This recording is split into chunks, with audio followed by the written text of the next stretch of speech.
What's up, Wizards? It's time for Rule Zero, the show that helps you prepare for the best game of Commander. I'm Taylor. And I'm Shawn. It is our hope that through our combined 20 plus years of experience of playing EDH and cultivating a great play group, tons of great decks, and also trying a lot of outside the box variants and homebrew rules, that we can pass that golden knowledge on to you. Taylor, what is going on in the world of Magic for you this week? I am really excited about the Bloomborough previews that are starting. I read Redwall as a kid, and I loved that world, and so getting to see Magic cards that have squirrels and rabbits on them and seeing planeswalkers turn into critters, I think it's going to be a lot of fun to get to play this set. How much of a cope is it that they made Ral Zarek, the blue-red planeswalker, into an otter? I guess what I'm getting at is, like, are they just sad that they made Lutri unavailable to play for all Commander players ever? Well, here's the thing. Wizards didn't make Lutri unavailable to play. The Rules Committee did. So I think maybe this is their chance to get another red-blue otter out there. I think it'll be fun. We'll see what he actually does. Hopefully it'll be a playable card, but nevertheless, it's got great art on it. I love seeing him zapping things. So maybe it'll be playable Lutri. We'll see. Yeah. No, I'm excited for the set too. I'm sad to know that Carl, our mutual friend, will have more terrible rabbits to play in his decks. In his grifty Quain deck. Yeah. For those who are unfamiliar, it's a blue-white, just values propaganda style effects. No one can play the game ever again. It's not stacks, it's just he won't do anything and you can't do anything to him. And you don't really want to, because he's helping you draw a ton of cards often, and so you prioritize knocking other people out, but all of a sudden he has played a Smothering Tithe and you didn't realize it. He has all the mana in the world from you drawing all the cards in the world. Well, I don't think Carl will find this to be a secret, but I actually really want to kill him first. Anytime I see a propaganda, I take it as a personal affront, because I am a hit-you-in-the-face type player, and I will find a way. Somehow. You'll pay the 2. I will absolutely pay the 2. Even if it's detrimental to me later, I will take it as winning the game actually means killing the propaganda player, even if I lose to everyone else. Whatever metric helps you feel that way in your heart. EDH is what you want it to be. It's your own playland, right? Sure. Anyway, speaking of big dumb monsters. This week we're talking about a deck from somebody else in our play group. We are talking about Jude's Budget Azusa deck. At the time of recording, this deck comes in at just under $33 on TCG Player Low, excluding basic lands.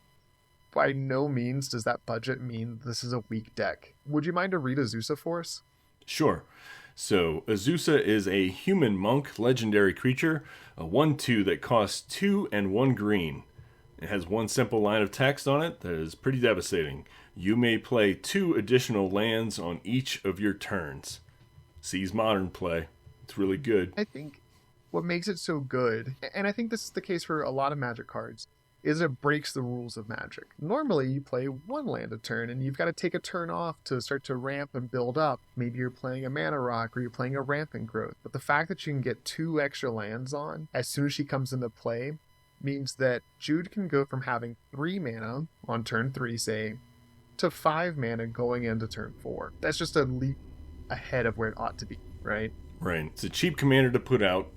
It helps you ramp even further. It's a good possibility you're playing on turn 5 or 6 and your opponents are playing on turn 3 still. I think that there are a number of things that work really well in this deck. Let's talk about some of those things that work well. Sure. You have an ability that saw some bannings in Legacy play, but not in Commander, and so it fits in at a budget. What ability is that? There's 2 cards that Jude sent to us on his list that have the ability Initiative. Now, Initiative comes from the Battle for Baldur's Gate Commander Legends set that Wizards released and then immediately kind of released another set on top of, so everyone kind of forgot about a lot of the cards in it. But Initiative in this style of budget deck is a really powerful effect that basically introduces something like the Monarch, which is called the Undercity. And the Undercity is a dungeon in which every turn you get a special dungeon card, and you get to, as long as you have the dungeon during your upkeep, or if you hit somebody and get the dungeon, then you get to advance your way through it, getting more and more powerful effects until you eventually complete it for like sort of an ultimate type effect. The Undercity has a lot of paths. It's important to note, if you play the initiative, it will slow the game down, so I highly recommend that you, one, know this card like the back of your hand before you just drop it in a deck. You really want to respect the other players at the table this way. And that may sound kind of harsh, but this is a complicated card, and when you see it in play, you will be adding about 10 to 15 minutes of game time as people make their decisions about where to go in this powerful effect. Also, always bring multiple Undercity cards. You will be at a different point in the Undercity than your friends will be, so when they steal it from you inevitably, it's important that you can give out these cards, because it is not a common thing for anybody to carry like a treasure or a monarch. My 2 cents on the Undercity is the far left path is the only path you should really go down. Is there going to be a time where you maybe want to go to creature? Sure. But the value that you get going down the far left path, I think, is much better than the potential value you can get anywhere else. And so I think the correct path is Secret Entrance, Forge, Trap, Archives, Throne of the Dead 3. If you memorize what each of those things do, then it makes your life a lot easier, and you can speed that up, like you were saying.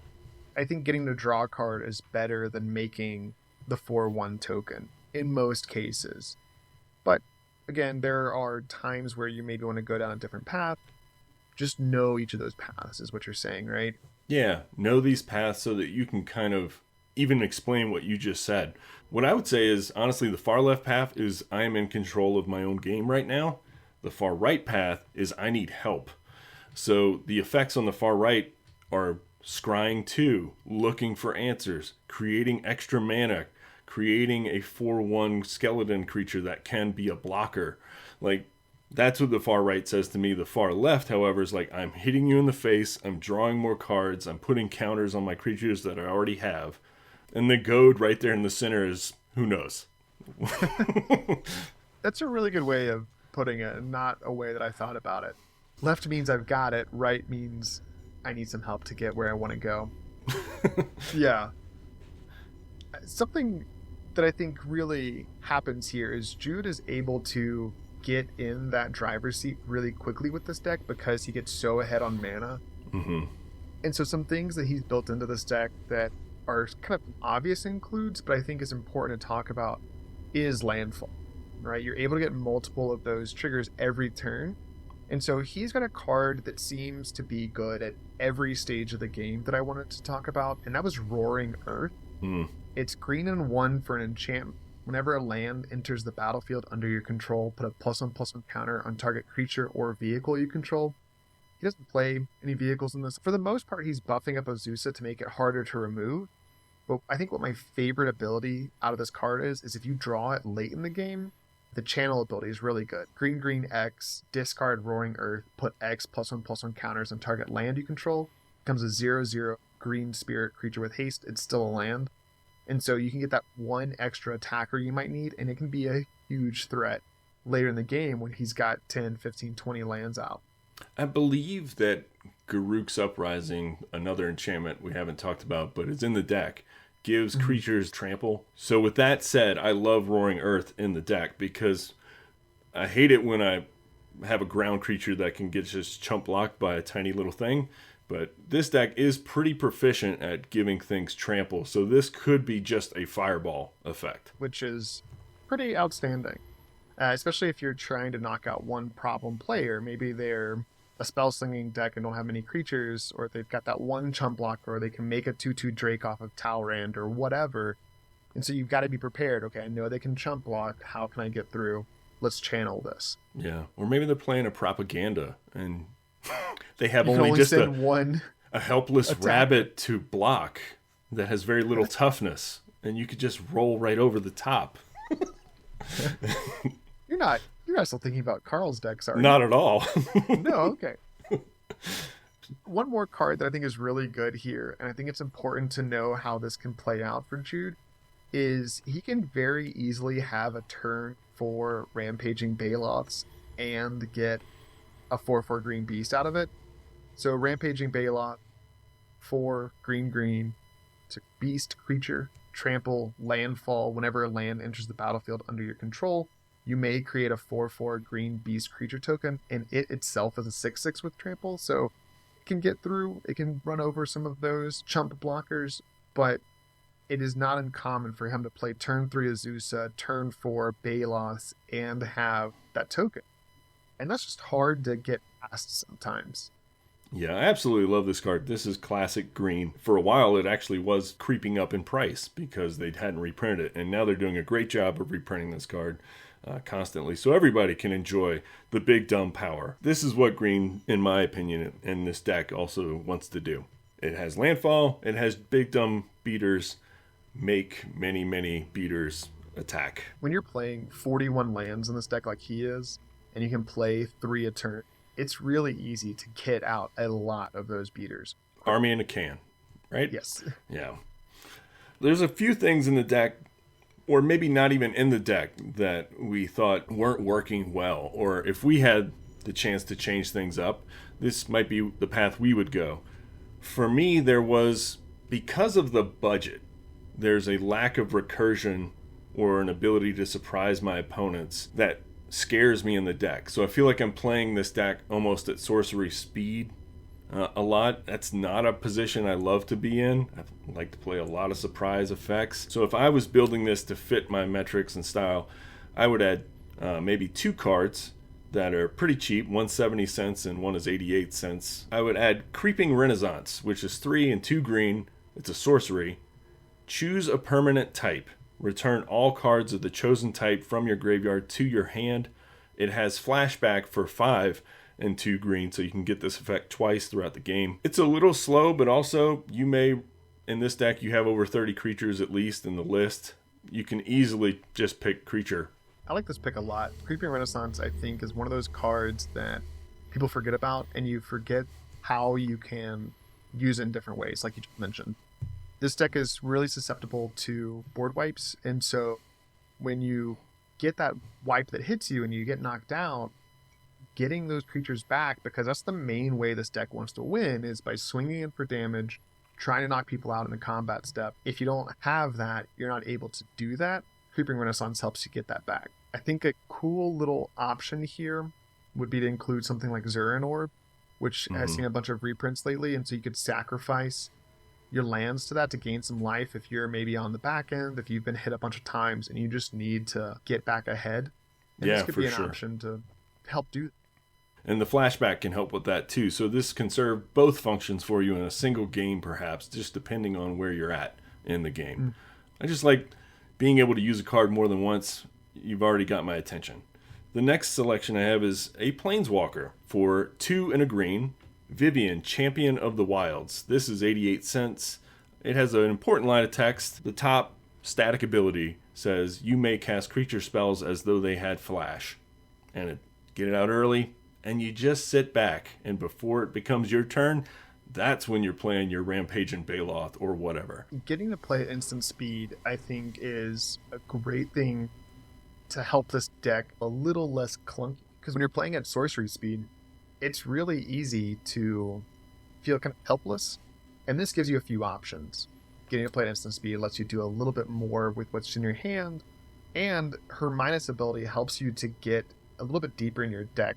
It lets you look at the top 3, exile one of them face down, and you can cast it if it's a creature. So you can have a surprise block, which I think is a great thing to be. Yeah, absolutely, because that can be cast at flash speed. Her +1, I think, is often overlooked too. It's not bad. She comes down with 4 loyalty, so she's a little on the tougher side for a 3-mana Planeswalker.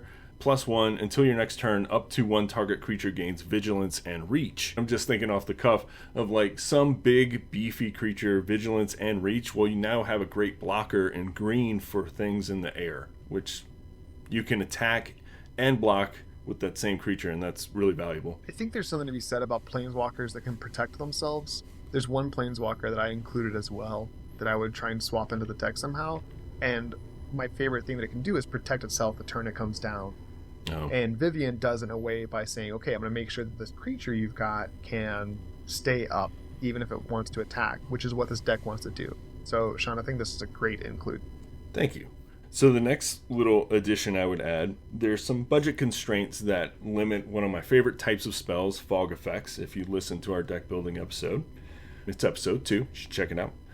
But in green, there are a tremendous amount of fogs that are actually very expensive. We're talking $6, $7, $8, $9 for just a fog effect. Things like Moment's Peace, Obscuring Haze, Tangle, Constant Mists. However, along that line, I would consider adding a very cheap one for 34 cents called Winds of Kalsisma. An instant for 1 and a green, prevent all combat damage that would be dealt this turn. Then it has Ferocious. If you control a creature with power 4 or greater, which you usually do in this deck, instead prevent all combat damage that would be dealt this turn by creatures your opponents control. This allows you to, kill off their whole board, so to speak, if they try to bum rush you. I think it's great to that utility because your creatures are still doing damage. And the other piece I had in here was more of like enchantment and artifact sort of removal. I'm a sucker for the cards from Commander's Battle for Baldur's Gate set. So this is 2 and a green for Green Slime, creature Ooze. It's 2/2 with flash. When Green Slime enters the battlefield, counter target activated or triggered ability from an artifact or enchantment source. If a permanent's ability is countered this way, destroy that permanent. And as a weird thing on the bottom, you can foretell this card for 1 green. So you can pay 2 to put it upside down in the foretell zone, in which people will be like, what is green that is also foretell, and have no idea what you're about to play. And for 1 green, flip it at flash speed. Some common ones that you might be able to hit with this that would be really fun, and I mean this in sort of a trolley sort of way, would be like Black Market Connections. You pay a lot of life into it to trigger the ability of getting, I'm gonna flunge, I'm gonna pay 6 life. Okay, cool. Now you get nothing for that. If I'm remembering the card correctly, I don't think it's 3 separate triggered abilities. It might be. Either way, something like that. Or I would spitefully hit a Soul Ring. 2 mana, I destroy your Soul Ring and I prevent you from getting extra. Haha. Yeah, we've talked about how Soul Ring can launch you in a game into just a different play field. And so getting people to check themselves, having some checks in a deck is so important. In our deck building episode, we talked about how important it is to have that interaction, because if you just let other people run their decks without that interaction, you're not guaranteeing that they'll win, but you're not guaranteeing that you'll win. Right. Yeah, so it's important to have, I think, some green slime type effects in your deck that you can interact on a level instead of just playing a dumb beater and hoping for the best. This will allow you to prevent some pretty bad things from happening. If you go through the list of artifacts and enchantments with activated or triggered abilities, there's some pretty insane ones out there. Like Aetherworks Marvel coming up in the new Fallout Energy set. You definitely want to interact with that one. Yeah, you don't want to let your opponents get whatever big dumb creatures off the top for essentially free when you're working with energy that way. That's a great include. Getting to counter the ability, devastating, and destroying the thing of this world. I've hogged the mic for a while. What do you got? I wanted to include some more ways to draw cards, because you're emptying your hand so much by dropping those lands. And I think in a deck like this, you want to get as close as possible to playing 3 lands every turn as you can. That's what this deck wants to do, is to trigger landfall. It wants to get a ton of mana. So you need to make sure that you're refilling your grip every time. So I included 2 cards that I think can really help with that. And this first one was expensive for a while. It's been reprinted a ton in Commander Masters, in the Murders of Karlov Manor precons, and that's Orin Frostfang. 3, 2 green. It's a snow creature snake. Attacking creatures you control have death touch, and whenever a creature you control deals combat damage to a player, draw a card. It's 2/6. It's got a great butt. It's going to be a wonderful blocker, and it's also going to be a good attacker now because it gives itself death touch and all of your other creatures. So when you're making all of those 4/4s with Rampaging Baloths, you're going to be getting in somewhere. And this deck has a lot of trample, and so it's now really unprofitable to block when you have something like this. You're going to refill those cards into your hand. This one's a little bit expensive right now, compared to some of these other cards we're going to suggest. It's $2.26 on TCG right now. But I think that it's kind of worth it, and I think that a good bar for a budget deck is to keep it under $50, and he's got $17 to play with right now. I think this is a great thing to include to help get that extra card draw. I absolutely 100% support this pick and it being worth the $250. One of the other suggestions we made earlier gives all your creatures flash. So with flash, Orin Frostfang hits a absolutely new level of usefulness. You can cast it after blockers have been declared for your enemies and totally change the dynamics of that combat and probably draw a lot of cards that they did not expect you to draw. Drawing cards is what you want to do. He's got a sweet include here that I think is a wonderful thing in a budget EDH deck that cares about landfall, and that's Seer's Sundial. 4 mana for an artifact. It's got landfall. Whenever a land enters the battlefield under your control, you may pay 2 to draw a card.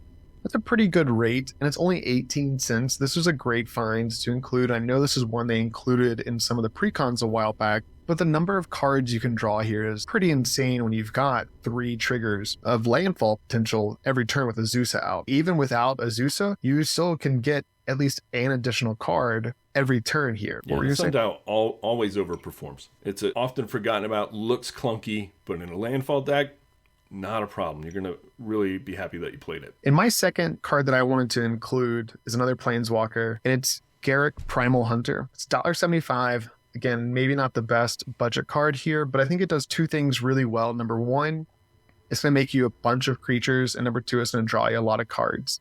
So the plus ability is out of this world. You just make a 3/3 green beast creature token. Having a Planeswalker that can defend itself, again, I said that earlier, it's wonderful. So you can put another creature on the battlefield. Its -3 ability, draw cards equal to the greatest power among creatures you control. Even if it's just that 4/4 from Rampaging Baloth or the 3/3 you just made with Garruk, 3 or 4 cards is nothing to scoff at. But his ultimate ability at -6, I think, is what really solidifies this for me. -6, put a 6/6 green worm creature token onto the battlefield for each land you control. Yeah. If you could protect Garruk for a couple of turns, it'll take him a little while, but this would be a devastating effect. I think this is hilarious. In a deck like this, don't you want to do the biggest, dumbest thing you can do? And Garrick's -6 is one of those, for sure. Yeah. I would be remiss to not include this last one. And I try to recommend this card in any deck that has green as a great budget alternative to Heroic Intervention. We don't play Heroic Intervention in our Rule 7 decks where we have our own house ban list. And this card is a wonderful replacement for that. It's green and 1. It's Wrap and Vigor.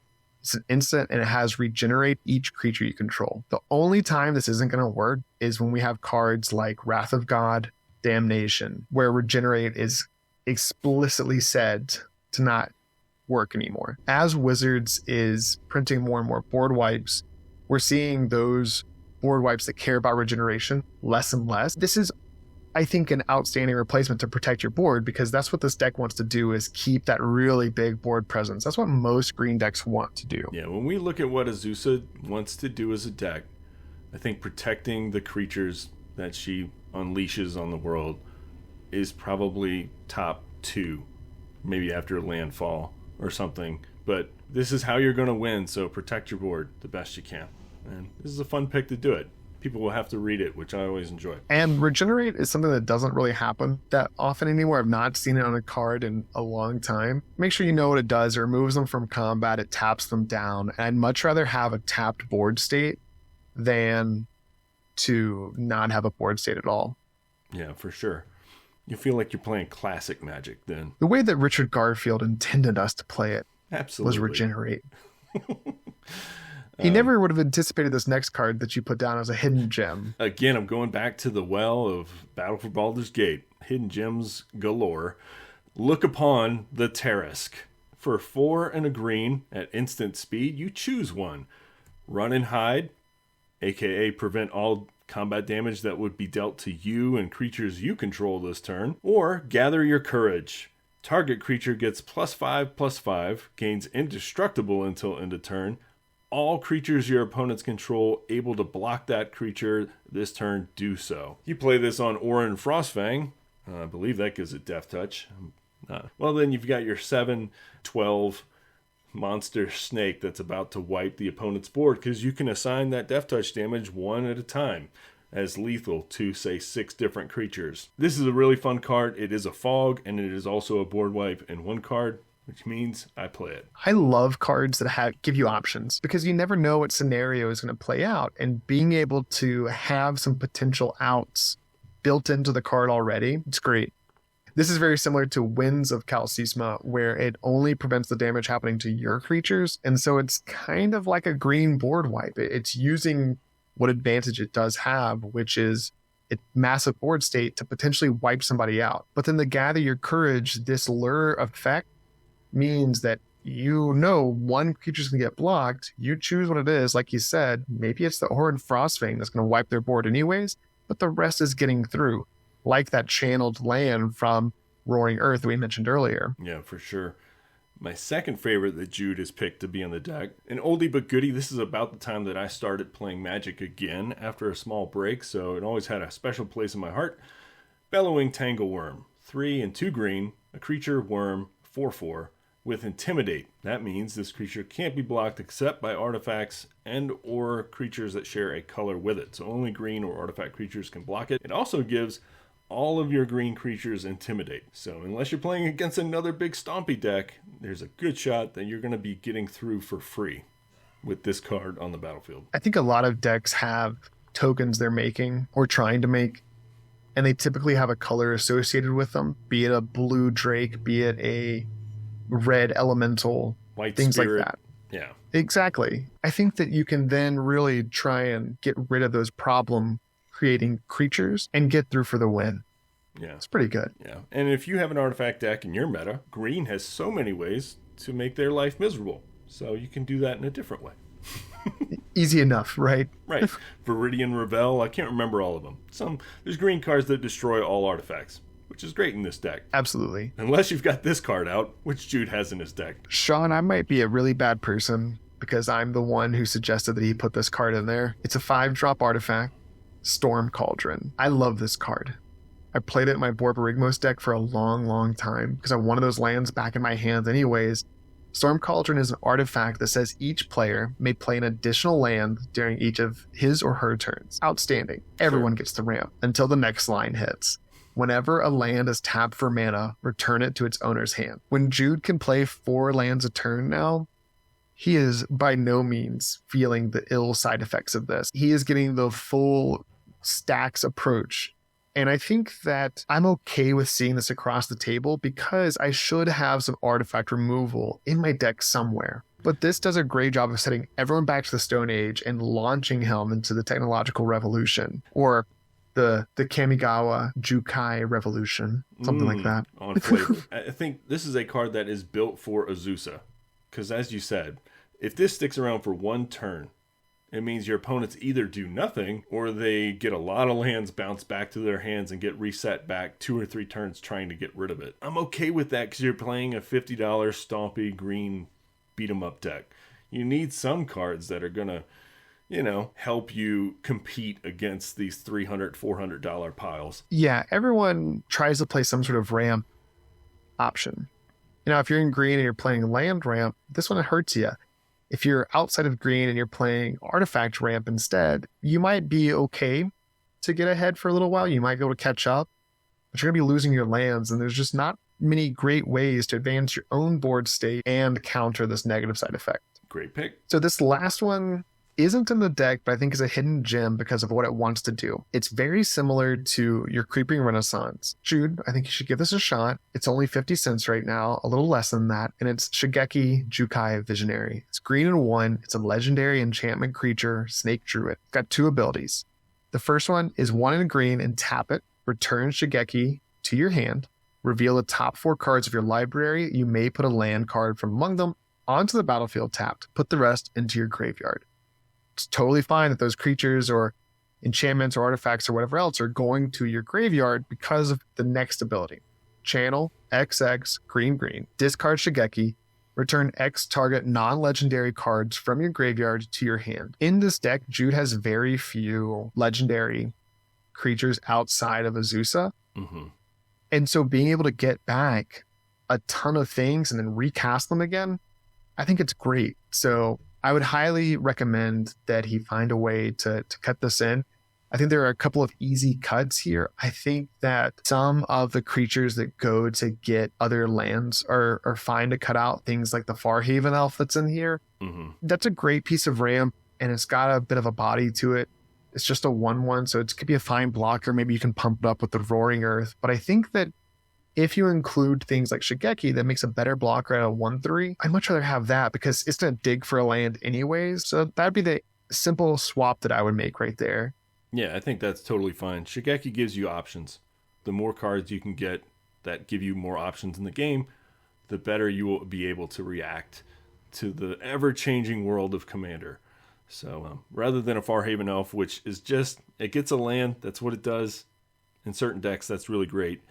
But it's just a 1/1. If you pull that late game, oh, I'm sorry. Yeah, that's something I think I've tried to think about in my own deck building a lot lately is what happens when I draw this on turn 7. So I just put together a new deck. It's a Samet deck, and I've got a Rampant Growth in there. And I'm asking myself, what happens when I draw that on turn 7?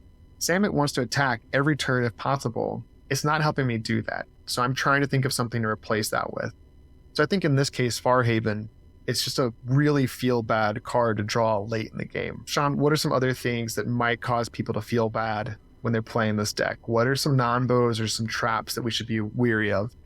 Well, having played against Azusa quite a bit in Brawl on Arena, I think one of the funniest things, and by that I mean saddest, I hold both at the same time, depending on which side of the table I'm on, is when I see an Azusa player play their Azusa turn 3, and they put out only one additional land, and then for the rest of the game, they draw no more lands. And it's really funny because you're like, well, you did not build this deck quite properly, did you? You didn't realize that you need to have a ton of lands in your hand to actually benefit from her ability.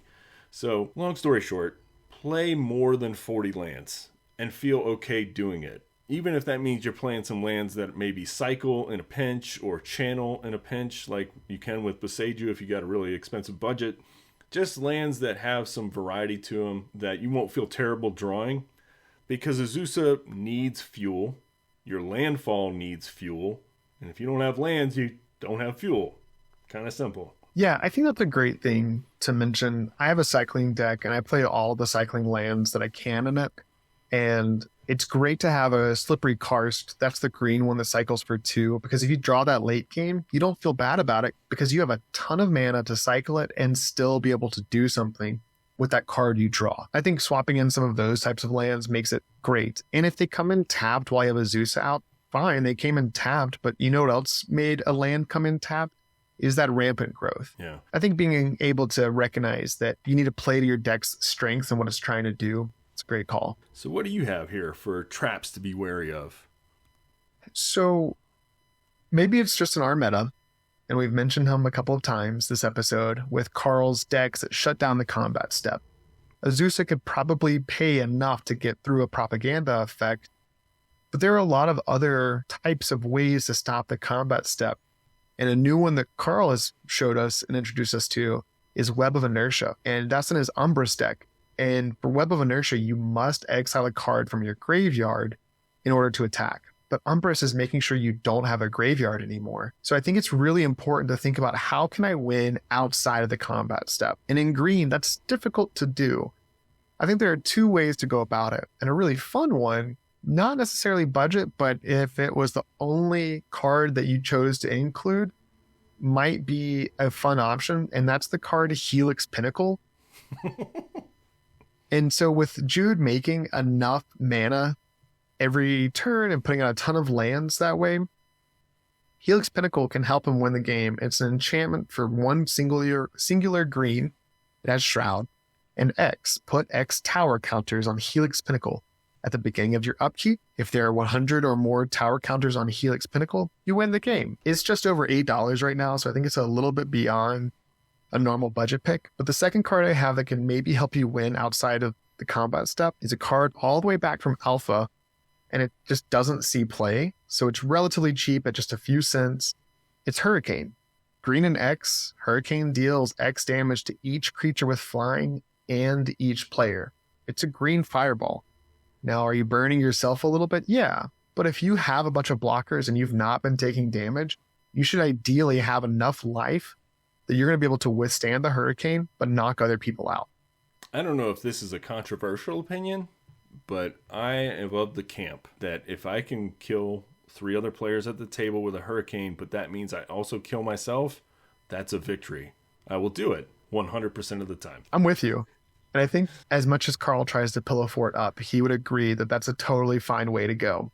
We're going to have to do Carl a favor and review one of his decks here because we're giving him so much flack. But he's truly a mad scientist of how to find ways to not allow you to hit him. He have to be one of the best deck builders I know. That's all there is to it. He pulls out some real specific gems, for sure.